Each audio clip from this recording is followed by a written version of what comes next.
All right. Yeah, as we just said, it's about longevity research and not the standard longevity research about supplements and so on, but far out stuff, you know, the really high impact stuff, so to speak.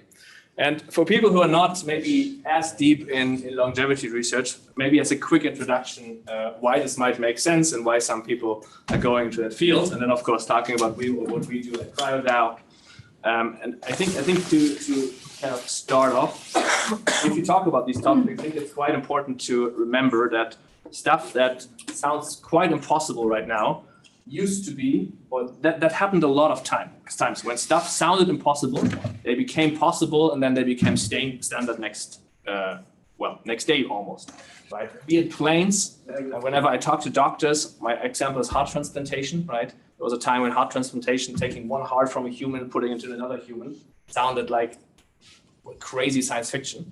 And then, of course, today it's an absolute standard procedure that no one would want to miss. So whenever you feel like this is crazy, keep that in mind. That has happened multiple times over the last, centuries. Basically, this is how technology advances, right? So first of all, when we talk about longevity, there's kind of two fields about when you talk about the longevity field, right?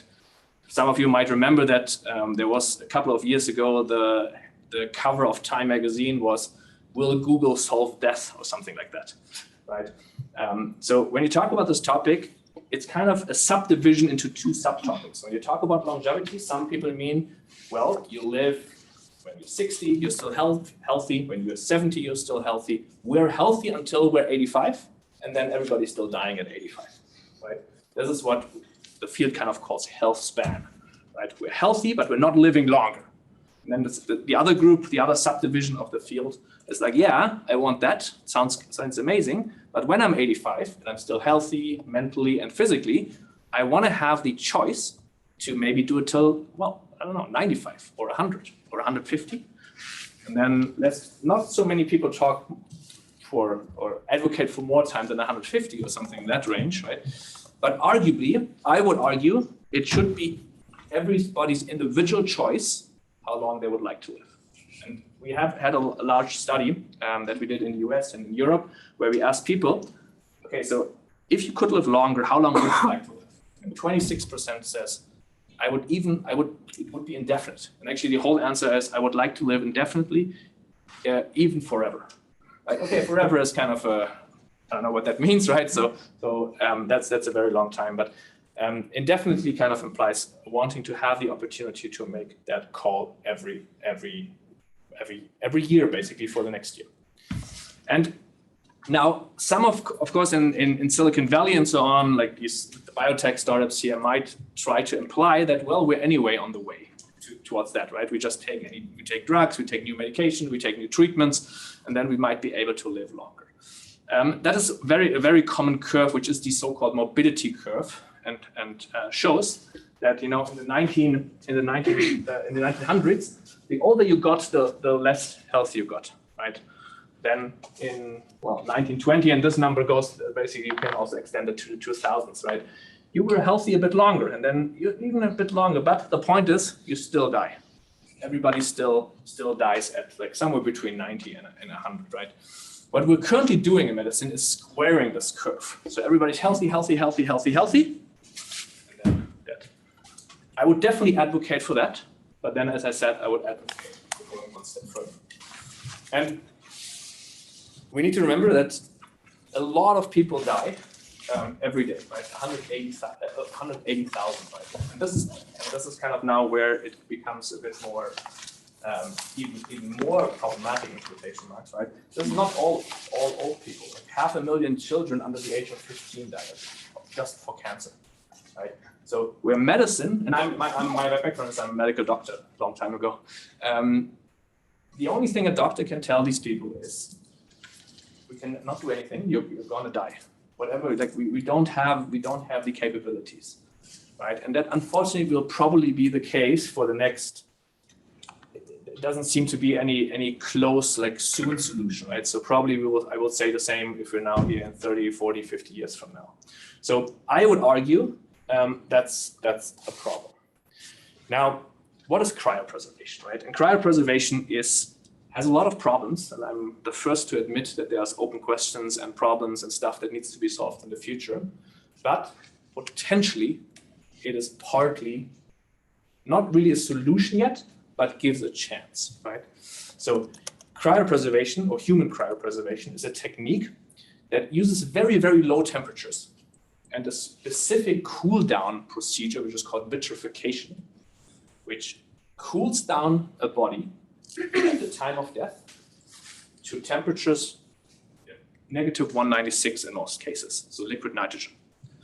At that temperature, nothing happens anymore. Like no degradation, no metabolism, nothing. You can keep a body or an organ or whatever you want at that temperature practically for indefinite time. And that you do that procedure because, of course, everybody might have put some fruit in the freezer in the past and took the fruit out, and then the fruit was not really great anymore. That is because when you have ice crystals, the whole structure of the well, in that case a fruit, but it would be the same with a body or an organ, gets destroyed. Just physically, ice crystals are sharp. They basically puncture everything. So that's why you use the specific procedure.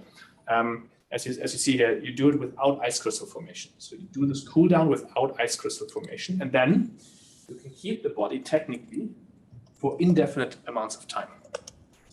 Right? And then the logic behind this whole thing, of course, is that potentially, sometimes in the future, diseases that are not curable today will be curable. And again, think back in history, right? There was a time when a lot of people died due to infectious diseases, you name it. Currently, people die due to cancer, cardiovascular diseases, neurodegenerative diseases. But I'm at least not, I'm aware that, of course, there's a lot of problems why those can't be cured today. But I'm not aware of anything why fundamentally they might not be curable in the future, right? And of course, we're kind of moving into science fiction here. But again, if you would have talked to someone in the 1500s, they would have said, yeah, planes, science fiction, or whatever the word was back then. So that is fundamentally what cryopreservation is about. And whenever I give interviews, these are the images that people use to illustrate the article. And I always ask, can we please change the picture? And they're like, no, we can't, because people need to understand it in a second. But of course, it's very important for me to say, all of the procedures we do is to not freeze anything.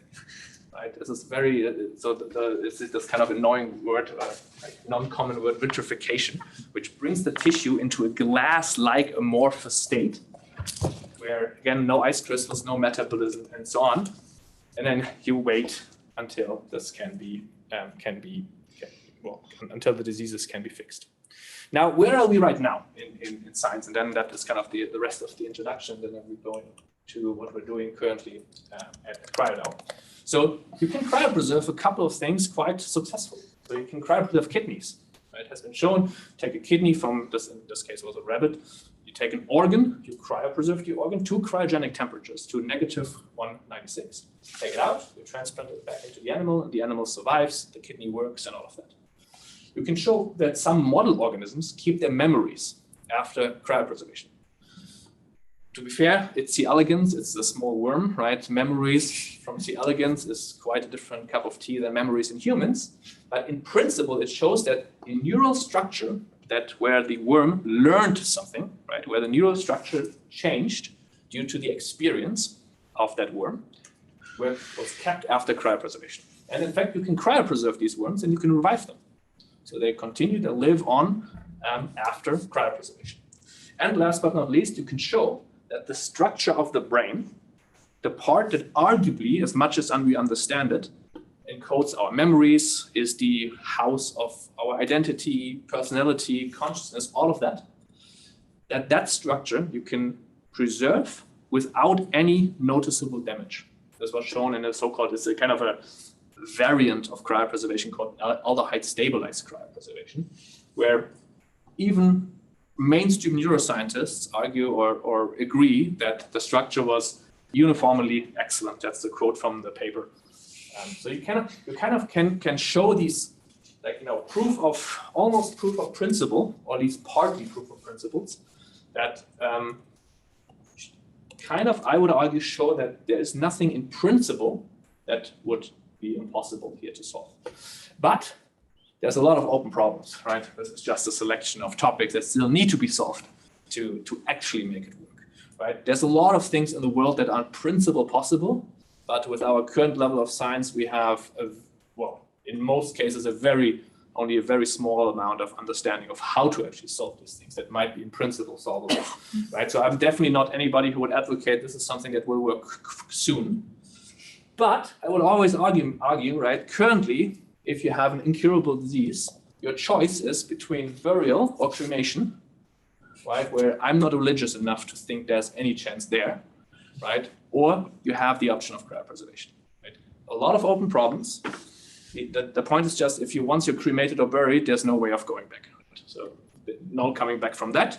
From cryopreservation, I'm very uncomfortable. All the journalists always ask me, okay, make a prediction. What's the percentage? Like, when will it work? How high is the probability? So I'm very uncomfortable with that because I have no fucking idea. But I'm pretty sure it's better than zero. So I would argue, at least for people might make their decisions. So why does there need to be another DAO, right? So there's a lot of bio DAOs or longevity DAOs already. So why should there be another? Or why does there need to be another? So first of all, cryopreservation is the archetypical example of underfunded fields, right? Longevity is, I would argue, also underfunded, but there's already a good amount of money, right? At least hundreds of millions, if not billions a year, right? The whole field in cryopreservation currently, at least the direct field, right? There's like adjacent fields like cryobiology, they have a bit money here and there at least. The direct field of cryopreservation has like a low double-digit millions amounts, right? So laughable money for research, right? Research, unfortunately, is very expensive. Then, if that should work at some point, right, the impact is pretty high. So it's definitely underfunded and high impact. And it might give people a chance in situations where there currently is unfortunately no chance of being around in the future. And now, of course, I would always say it comes down to if people make the informed decision that they would like to grab that chance, and the informed decisions part is very important, right? Like they need to understand that this is a lot of downsides, not proven, might never work, right? Or might only work in a very far future, but it might also work, right? Then they have the right to make that call, right? So the reason for the DAO, that's kind of argues why cryo makes sense in principle, but why the DAO part? So cryopreservation has a very unique type of funders, right? So when you kind of see the funding landscape, on one side you have the very safe stuff, then at some point you have the startups, right? Starting from e-commerce, going on to from longevity. Cryo is somewhere, I don't know, over there, right? It's a nascent field. It's a unique field. It's a high impact field. It's a field that in the past was kind of looked at slightly, with not everybody wanted to be involved with cryopreservation. But of course, the DAO field, the blockchain field, the crypto field is usually down to think from first principle and be open to these kinds of ideas. So 50%. So I'm running a nonprofit foundation and a company. 50% of the funding is crypto money, right? So large chunks of donations come from crypto funders. It has different funding dynamics. So it's not one of these typical things where you can assume that after, let's say, 5 years, 10 years, whatever, you can exit a company, right? In fact, a lot of what we do is non-profit, right? Because we're taking responsibility. If someone is cryopreserved, right, we don't know how long it might take until they could be revived, right? Companies are not good to be around for a long time, right? So it's all non-profit foundations that make sure, even if it takes 100 years, that this foundation is still around. Which, of course, for typical funders, for typical VC money, that's not what they're looking for, right? So we're looking always for high impact, like people who want to do high impact stuff, who are down even it might take a long time, and very much with a high degree of intrinsic motivation, where it's not a pure business decision, but it's a decision where you want to kind of support a mission-driven thing. So that's what we do with CryoDAO, right? Kind of three groups of people coming together, like cryo people, which is kind of an overlap with longevity, like Alison from Foresight Institute, Nathan from Healthspan Capital and ODLB in the past, and now Longevity Fellowship, then blockchain people, and advocacy people. So Vincent, which some of you might know from Molecule and VitaDAO, Lawrence from VitaDAO, Kai from CryoPets from the US. Then I'm of course involved from EBF. EBF is the non-profit foundation. Tomorrow Bio is the operative day-to-day organization. And there's actually a couple of more people that we're currently discussing with. So kind of a group, bring these three kind of, areas of expertise together to move that forward. And of course, maybe some of you, if anybody's interested.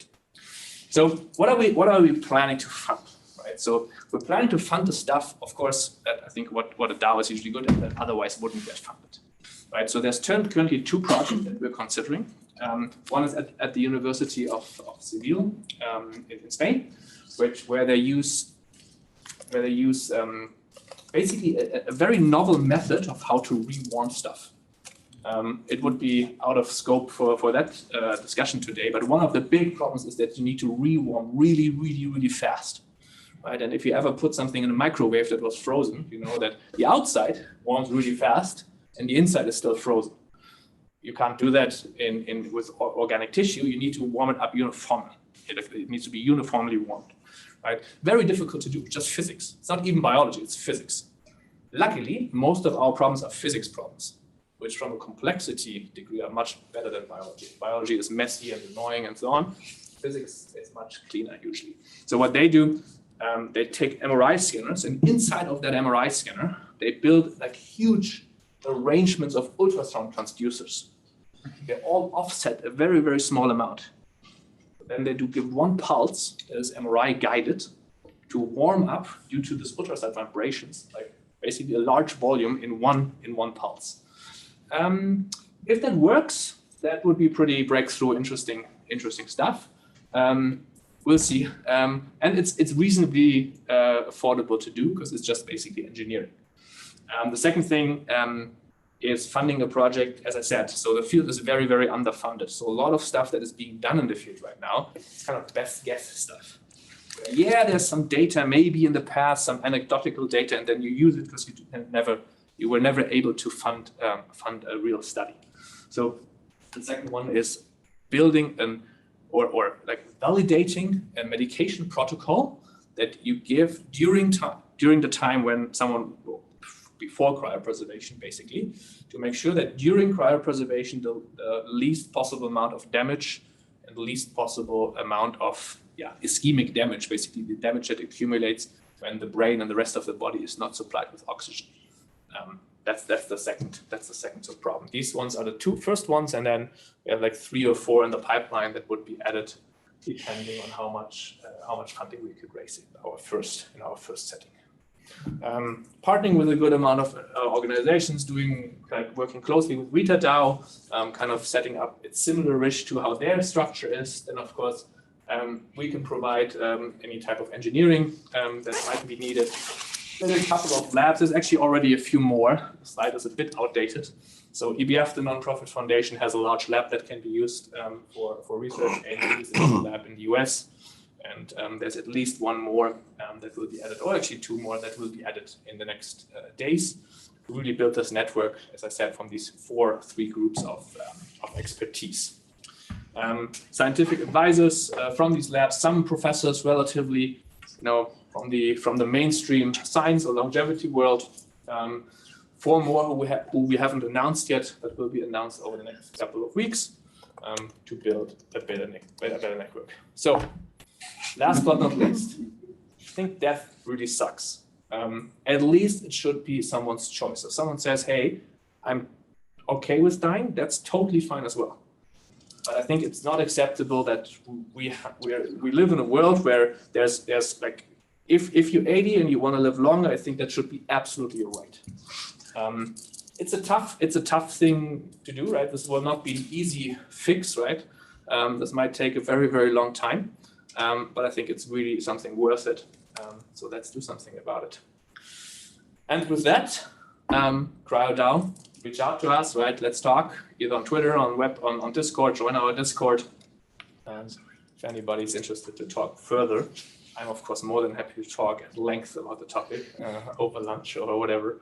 And of course, if you have any questions and if we have time, I'm more than happy to answer questions as well, of course. Thank you so much.